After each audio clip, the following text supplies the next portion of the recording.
അമൃത് Veni hair elixir presents daily news പ്രഭാത വാർത്തകൾ powered by Pulimoottil silks KSFE.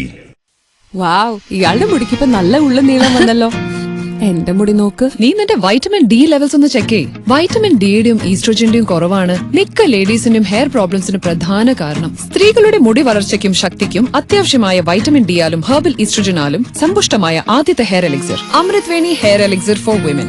നമസ്കാരം, ഞാൻ ഷാജി പത്മനാഭൻ. ഡെയിലി ന്യൂസിന്റെ പ്രഭാത വാർത്തകളിലേക്ക് സ്വാഗതം. ഇന്ന് ജൂൺ 5 ബുധനാഴ്ച. 18ാമത് ലോക്സഭയിലേക്കുള്ള തെരഞ്ഞെടുപ്പിൽ NDAക്ക് കേവല ഭൂരിപക്ഷം. 294 സീറ്റുകളാണ് NDAക്ക് ലഭിച്ചത്. കേവല ഭൂരിപക്ഷം നഷ്ടപ്പെട്ട BJPക്ക് 240 സീറ്റുകൾ മാത്രമാണ് ലഭിച്ചത്. കോൺഗ്രസ് 99 സീറ്റുകൾ നേടിയപ്പോൾ 231 സീറ്റുകൾ നേടി കോൺഗ്രസ് നേതൃത്വം നൽകുന്ന ഇന്ത്യ മുന്നണി. UPയിലും മഹാരാഷ്ട്രയിലും ബംഗാളിലും NDAക്ക് തിരിച്ചടി. മോദിയുടെ ഭൂരിപക്ഷത്തിനും വൻ ഇടിവുണ്ടായപ്പോൾ ഘടകകക്ഷികളുടെ കനിവിലാണ് BJP അധികാരത്തിലേക്ക് നീങ്ങുന്നത്. BJPയുടെ പ്രധാന സഖ്യകക്ഷിയായ TDPക്ക് 16 സീറ്റും JDUവിന് 12 സീറ്റും ലഭിച്ചു.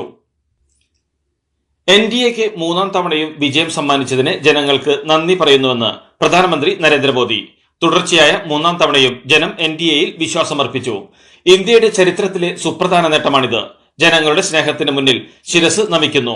ജനങ്ങളുടെ പ്രതീക്ഷകൾ നിറവേറ്റാൻ കഴിഞ്ഞ 10 വർഷമായി നടത്തിവന്ന നല്ല പ്രവർത്തനങ്ങൾ തുടരുമെന്ന് ഉറപ്പു നൽകുന്നു എന്നും അദ്ദേഹം പറഞ്ഞു. ഭരണഘടന സംരക്ഷിക്കാനുള്ള പോരാട്ടം തുടരുമെന്ന് കോൺഗ്രസ് നേതാവ് രാഹുൽ ഗാന്ധി. കേന്ദ്ര ഏജൻസികളെ ഉപയോഗിച്ചുള്ള വേട്ടയാടലിനെതിരെയാണ് ഈ വിധിയെഴുത്ത്. ഇന്ത്യൻ ജനത അവരുടെ ജനാധിപത്യത്തെ സംരക്ഷിക്കാൻ വേണ്ടിയുള്ള പോരാട്ടമാണ് നടത്തിയത്. പോരാട്ടം ഒരു രാഷ്ട്രീയ പാർട്ടിക്കെതിരെയല്ല. തെരഞ്ഞെടുപ്പ് ഫലം മോദിക്കുള്ള വലിയ സന്ദേശമാണ്. വാഗ്ദാനങ്ങൾ പാലിക്കുമെന്നും രാഹുൽ വ്യക്തമാക്കി. എക്സിറ്റ് പോൾ പ്രവചനങ്ങളെ തള്ളി ഇന്ത്യ മുന്നണിക്ക് മികച്ച പ്രകടനം കാഴ്ചവെക്കാൻ സാധിച്ചത് സമാജ്വാദി പാർട്ടി, തൃണമൂൽ കോൺഗ്രസ്, DMK എന്ന സഖ്യകക്ഷികളുടെ മികവിലാണ്. സമാജ്വാദി പാർട്ടി ഉത്തർപ്രദേശിൽ 37 സീറ്റും, തൃണമൂൽ കോൺഗ്രസിന് പശ്ചിമ ബംഗാളിൽ 29 സീറ്റും, DMKക്ക് തമിഴ്നാട്ടിൽ 22 സീറ്റുകളും ലഭിച്ചു. ഭാവി നീക്കങ്ങൾ തീരുമാനിക്കാൻ ഇന്ത്യ സഖ്യം ഇന്ന് യോഗം ചേരുമെന്നും സഖ്യകക്ഷികളുമായി ആലോചിച്ച് ഭാവി നീക്കം തീരുമാനിക്കുമെന്നും കോൺഗ്രസ് നേതാവ് രാഹുൽ ഗാന്ധി. സർക്കാർ രൂപീകരണത്തിൽ അവകാശവാദം ഉന്നയിക്കുമോ പ്രതിപക്ഷത്തിരിക്കുമോ എന്ന് ഇന്ന് തീരുമാനിക്കുമെന്നും ഏത് മണ്ഡലം തിരഞ്ഞെടുക്കണമെന്ന് ഇപ്പോൾ തീരുമാനിച്ചിട്ടില്ലെന്നും രാഹുൽ ഗാന്ധി പറഞ്ഞു. ലോക്സഭാ തെരഞ്ഞെടുപ്പിന്റെ ഫലം ഏറെക്കുറെ പൂർണ്ണമാകുമ്പോൾ കിങ് മേക്കർമാരെന്ന വിശേഷണത്തിലേക്ക് എത്തുകയാണ് ബീഹാർ മുഖ്യമന്ത്രി നിതീഷ് കുമാറും ആന്ധ്രാപ്രദേശിന്റെ മുഖ്യമന്ത്രി കസേരയിലേക്ക് ചുവടുവയ്ക്കുന്ന ചന്ദ്രബാബു നായിഡുവും. NDAയുടെ ഭാഗമായി മത്സരിച്ച നായിഡുവിന്റെ തെലുങ്കുദേശം പാർട്ടിക്ക് 16ഉം നിതീഷിന്റെ ജനതാദളിന് 12 സീറ്റുകളാണ് ഉള്ളത്. NDAയെ സംബന്ധിച്ചിടത്തോളം ഈ രണ്ടുപേരും അവരുടെ പാർട്ടിയും അതീവ നിർണായകമാണ്. ലോക്സഭാ തെരഞ്ഞെടുപ്പിൽ BJPക്ക് കേവല ഭൂരിപക്ഷമില്ലാത്ത സാഹചര്യത്തിൽ ഇന്ത്യ മുന്നണി വിപുലീകരിക്കാൻ കോൺഗ്രസ് ശ്രമം നടത്തുന്നതായി റിപ്പോർട്ട്. കേവല ഭൂരിപക്ഷം നേടിയ NDAക്കൊപ്പമുള്ള ബീഹാർ മുഖ്യമന്ത്രി നിതീഷ് കുമാർ, TDP നേതാവ് ചന്ദ്രബാബു നായിഡു എന്നിവരുമായി ചർച്ച നടത്താനാണ് കോൺഗ്രസ് നീക്കം. 292 സീറ്റുകളാണ് NDAക്കുള്ളത്. ഇതിൽ 28 സീറ്റുകൾ JDU, TDP സഖ്യകക്ഷികളുടേതാണ്. അതേസമയം ഇന്ത്യ ബ്ലോക്കിന് 234 സീറ്റുകൾ. JDU, TDP സഖ്യത്തെ ഒപ്പം ചേർത്താൽ 262ലേക്ക് ഉയരും. തുടർന്ന് കേവല ഭൂരിപക്ഷത്തിന് 10 സീറ്റുകളാണ് വേണ്ടിവരിക. മറ്റു പാർട്ടിക്കാരിൽ നിന്ന് ചിലരെ ഒപ്പം കൂട്ടിയാൽ ഈ സംഖ്യയും മറികടക്കാൻ കോൺഗ്രസിനാവും. പണ്ട് മുത്തശ്ശിയുടെ കല്യാണക്കഥ കേട്ട മുതലെയുള്ള ആഗ്രഹമാണ് അന്നത്തെ മുത്തശ്ശിയെ പോലെ എന്റെ കല്യാണത്തിന് എടുത്തൊരുങ്ങണമെന്ന്.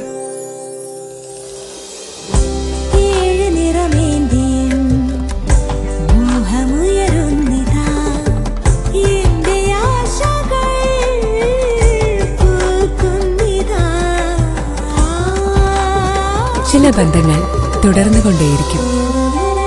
Celebrating 100 years of Pulimoottil silks. Lok Sabha തെരഞ്ഞെടുപ്പിൽ കേരളത്തിൽ UDFന് മുന്നേറ്റം. 18 സീറ്റുകളിലാണ് UDFന്റെ മുന്നേറ്റം. UDF മുന്നേറ്റത്തിലും തൃശൂർ കീഴടക്കി സുരേഷ് ഗോപി.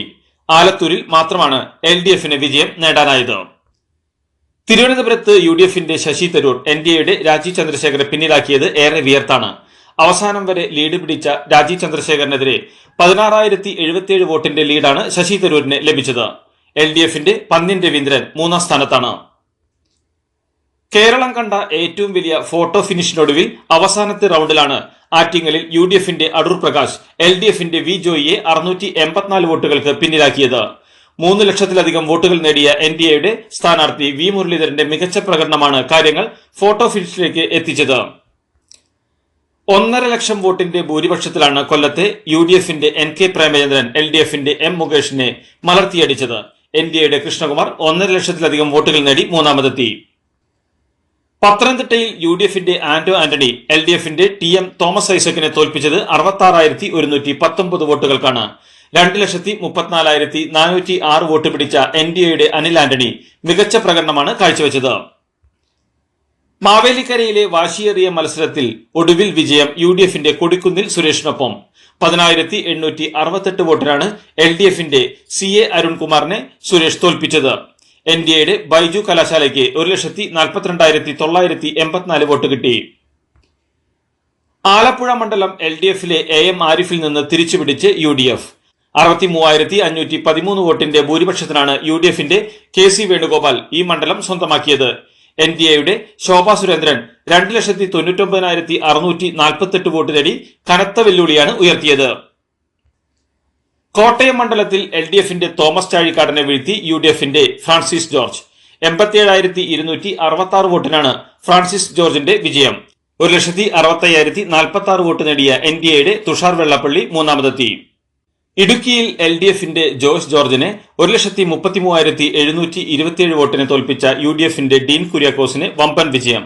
മൂന്നാമതെത്തിയ NDAയുടെ സംഗീത വിശ്വനാഥിന് 91,323 വോട്ടാണ് ലഭിച്ചത്.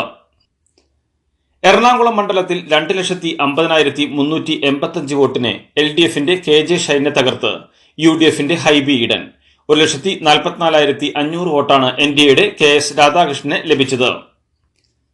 ചാലക്കുടി മണ്ഡലത്തിൽ UDFന്റെ ബെന്നി ബെഹനാൻ 63,754 വോട്ടിന് LDFന്റെ C രവീന്ദ്രനാഥിനെ തോൽപ്പിച്ചു. 1,06,245 വോട്ട് നേടി NDAയുടെ KA ഉണ്ണികൃഷ്ണൻ മൂന്നാമതെത്തി. 2020യുടെ ചാർലി പോൾ 1,05,560 വോട്ട് നേടിയതാണ് ബെന്നി ബെഹനാന്റെ ലീഡ് കുറയാൻ കാരണമായതെന്ന് റിപ്പോർട്ടുകൾ. തൃശൂരെടുത്ത് സുരേഷ് ഗോപി. തൃശൂർ മണ്ഡലത്തിൽ 4,12,338 വോട്ടുകൾ നേടിയ NDAയുടെ സുരേഷ് ഗോപിക്ക് LDFന്റെ VS സുനിൽകുമാറിനേക്കാൾ 74,686 വോട്ടിന്റെ ഭൂരിപക്ഷം.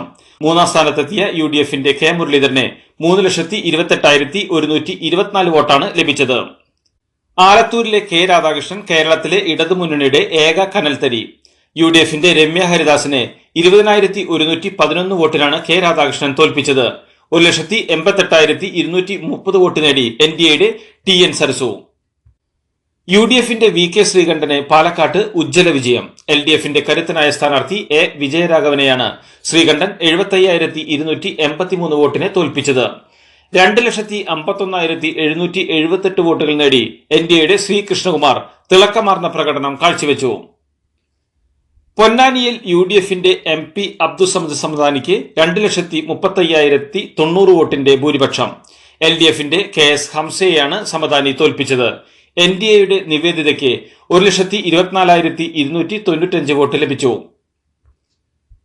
3,118 വോട്ടിന്റെ വമ്പൻ ഭൂരിപക്ഷമാണ് മലപ്പുറത്ത് UDFന്റെ ET മുഹമ്മദ് ബഷീറിന് ലഭിച്ചത്. LDFന്റെ V വസീഫ് രണ്ടാമതെത്തിയപ്പോൾ 85,361 വോട്ട് നേടിയ ഡോക്ടർ അബ്ദുൽ സലാം മൂന്നാമതെത്തി. കോഴിക്കോട് മണ്ഡലത്തിൽ LDFന്റെ എളമരം കരീമിനെ 1,46,176 വോട്ടിന് UDFന്റെ MK രാഘവൻ തോൽപ്പിച്ചു. മൂന്നാമതെത്തിയ NDAയുടെ MT രമേശിനെ 1,80,066 വോട്ടാണ് ലഭിച്ചത്. കേരളത്തിലെ ഏറ്റവും വലിയ ഭൂരിപക്ഷവുമായി വയനാട്ടിൽ നിന്ന് കോൺഗ്രസ് നേതാവ് രാഹുൽ ഗാന്ധി 3,64,422 വോട്ടിനാണ് LDFന്റെ ആനി രാജയെ രാഹുൽ തോൽപ്പിച്ചത്. BJPയുടെ സംസ്ഥാന പ്രസിഡന്റും NDA സ്ഥാനാർത്ഥിയുമായ K സുരേന്ദ്രനെ 1,41,045 വോട്ടാണ് ലഭിച്ചത്. കേരളത്തിലെ ഏറ്റവും ജനശ്രദ്ധയാകർഷിച്ച മണ്ഡലമായ വടകരയിൽ വിജയം ഷാഫി പറമ്പിലിനൊപ്പം. LDFന്റെ കരുത്തുറ്റ സ്ഥാനാർത്ഥിയായ KK ശൈലജ ടീച്ചറെ ഷാഫി തോൽപ്പിച്ചത് 1,14,940 വോട്ടിനാണ്. മൂന്നാമതെത്തിയ CR പ്രഫുൽ കൃഷ്ണൻ 1,11,919 വോട്ട് നേടി മൂന്നാമതെത്തി.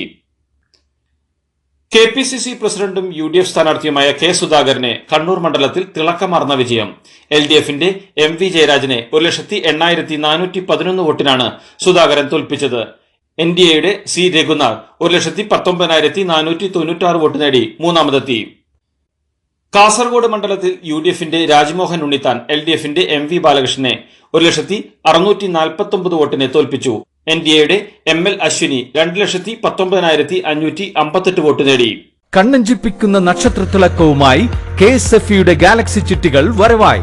100% സുരക്ഷിതത്വവും മെഗാ ബമ്പർ നറുക്കെടുപ്പിലൂടെ ഭാഗ്യം കടാക്ഷിക്കുന്നവർക്ക് ബെൻസ് കാറും ലഭിക്കുന്നു.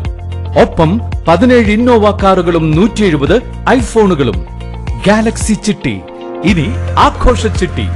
കേരളത്തിലെ ഇടതുമുന്നണിക്കുണ്ടായ തോൽവി പരിശോധിക്കുമെന്ന് CPM സംസ്ഥാന സെക്രട്ടറി MV ഗോവിന്ദൻ. തോൽവി അംഗീകരിക്കുന്നു, പരിശോധിച്ച് പാർട്ടി മുന്നോട്ടേക്ക് പോകുമെന്നും MV ഗോവിന്ദൻ പ്രതികരിച്ചു.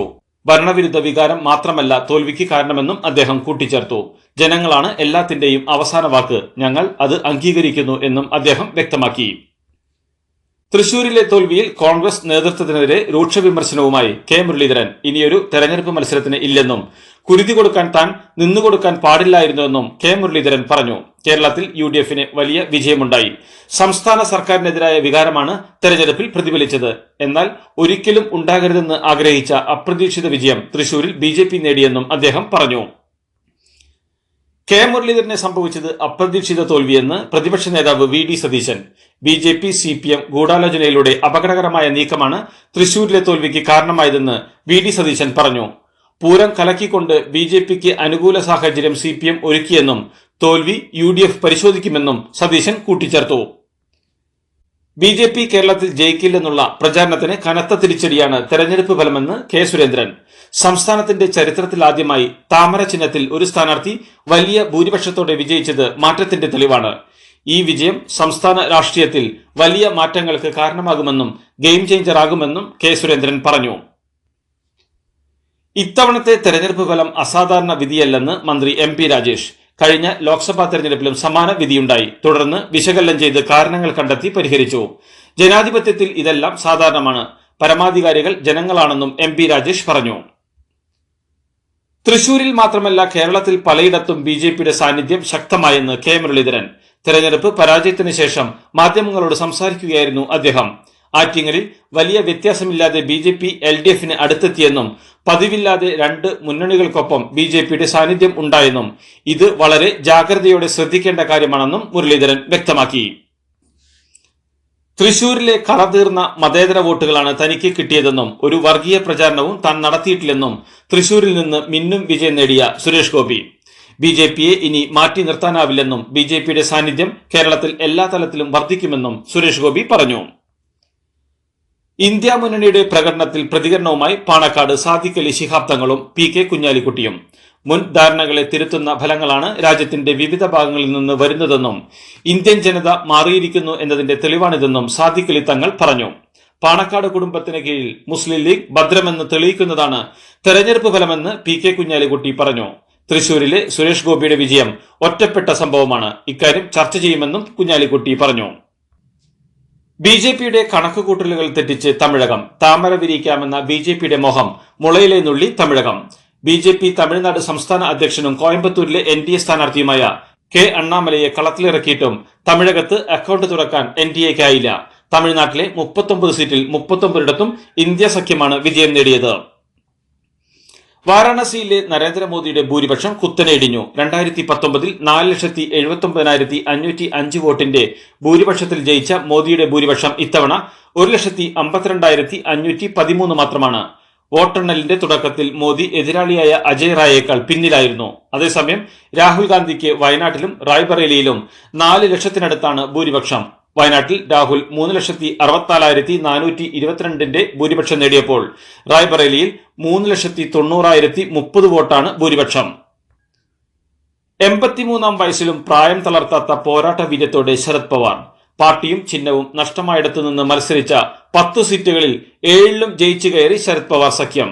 അദ്ദേഹത്തിന്റെ അനന്തരവൻ അജിത് പവാർ ഉൾപ്പെടെ ശത്രുപക്ഷത്ത് അണിനിരന്നപ്പോഴും വിജയിക്കുമെന്ന ശുഭപ്രതീക്ഷയോടെ അദ്ദേഹം പ്രവർത്തിച്ചു. അദ്ദേഹത്തിന്റെ മകൾ സുപ്രിയ സുലെ ബരാമതിയിൽ വിജയിച്ചു. മഹാരാഷ്ട്രക്കാർ ശരത് പവാറിനോടുള്ള ഇഷ്ടം വോട്ടിലൂടെ പ്രകടിപ്പിക്കുക തന്നെ ചെയ്തു. എക്സിറ്റ് പോളുകളുടെ വിശ്വാസ്യത ചോദ്യം ചെയ്യപ്പെട്ട് തെരഞ്ഞെടുപ്പ് ഫലങ്ങൾ. NDAയെ തുണയ്ക്കുന്നതായിരുന്നു ഒട്ടുമിക്ക എക്സിറ്റ് പോളുകളും. BJPക്ക് 400 സീറ്റുകളിൽ കൂടുതൽ കിട്ടുമെന്ന് പ്രവചിച്ച എക്സിറ്റ് പോളുകളും ഉണ്ടായിരുന്നു. അതെല്ലാം അസ്ഥാനത്ത് ആക്കുന്നതാണ് ഇപ്പോഴത്തെ തെരഞ്ഞെടുപ്പ് ഫലം. ഉത്തർപ്രദേശിൽ അഖിലേഷ് യാദവിന്റെ നേതൃത്വത്തിലുള്ള സമാജ്വാദി പാർട്ടിയാണ് ബിജെപിയുടെ നിശബ്ദ അന്തകനായത്. സമാജ്വാദി പാർട്ടിയുടെ അത്ഭുതകരമായ തിരിച്ചുവരവും രാഹുൽ ഗാന്ധിയുടെ കീഴിൽ പ്രധാന പ്രതിപക്ഷമായ കോൺഗ്രസ് പാർട്ടിയുടെ ഉയർത്തെഴുന്നേൽപ്പും ബിജെപിയെ പിന്നിലേക്ക് തള്ളി. അയോധ്യ ക്ഷേത്രം സ്ഥിതി ചെയ്യുന്ന ഫൈസാബാദ് മണ്ഡലത്തിൽ പോലും സമാജ്വാദി പാർട്ടിയുടെ വെന്നിക്കൊടി പാറി. യുപിയിൽ SP 37 സീറ്റുകളാണ് നേടിയത്. ബിജെപി 33 സീറ്റുകളിൽ മാത്രമാണ് വിജയിച്ചത്. കോൺഗ്രസ് 6ഇടത്തും വിജയിച്ചു. യുപിയിലെ ബിജെപി സ്റ്റാർ സ്ഥാനാർത്ഥി സ്മൃതി ഇറാനി വമ്പൻ തോൽവിയാണ് ഏറ്റുവാങ്ങിയത്. കോൺഗ്രസിന്റെ കിഷോരിലാൽ ബിജെപിയിൽ നിന്നും സ്മൃതി ഇറാനിയിൽ നിന്നും അമേഠിയെ 1,64,331 വോട്ടിന്റെ വ്യക്തമായ ഭൂരിപക്ഷത്തിൽ തിരിച്ചുപിടിച്ചു. ബിജെപിയോ സ്മൃതി ഇറാനിയോ കിഷോരിലാലിനെ ഒരു ഒത്ത എതിരാളിയായി കണക്കാക്കിയിരുന്നില്ല. തന്റെ വിജയത്തിന് അദ്ദേഹം നന്ദി പറയുന്നത് ഗാന്ധി കുടുംബത്തിനും ഇന്ത്യ സഖ്യത്തിനുമാണ്. പ്രത്യേകിച്ചും പ്രിയങ്ക ഗാന്ധിക്കാണ് വിജയത്തിന് ശേഷം കിഷോരിലാൽ നന്ദി പറഞ്ഞത്. 2020 ലോകകപ്പ് ക്രിക്കറ്റിൽ അഫ്ഗാനിസ്ഥാൻ ഉഗാണ്ടയെ 125 റൺസിന് തോൽപ്പിച്ചു. ആദ്യം ബാറ്റ് ചെയ്ത അഫ്ഗാനിസ്ഥാൻ 5 വിക്കറ്റ് നഷ്ടത്തിൽ 183 റൺസ് എടുത്തു. മറുപടി ബാറ്റിംഗിനിറങ്ങിയ ഉഗാണ്ടയ്ക്ക് വെറും 58 റൺസ് എടുക്കാനേ സാധിച്ചുള്ളൂ. മറ്റൊരു മത്സരത്തിൽ നെതർലാൻഡ്സ് നേപ്പാളിനെ 6 വിക്കറ്റിനെ തോൽപ്പിച്ചു. ആദ്യം ബാറ്റ് ചെയ്ത നേപ്പാൾ എടുത്ത 106 റൺസ് 4 വിക്കറ്റ് നഷ്ടത്തിൽ 8 പന്ത് ബാക്കി നിൽക്കെ നെതർലാൻഡ്സ് അടിച്ചെടുത്തു. ഇതോടുകൂടി ഡെയിലി ന്യൂസിന്റെ ഇന്നത്തെ പ്രഭാത വാർത്തകൾ സമാപിക്കുന്നു. ഡെയിലി ന്യൂസിന് വേണ്ടി വാർത്തകൾ വായിച്ചത് ഷാജി പത്മനാഭൻ. DailyNewsLive.in വാർത്തകൾ വിരൽ തുമ്പിൽ.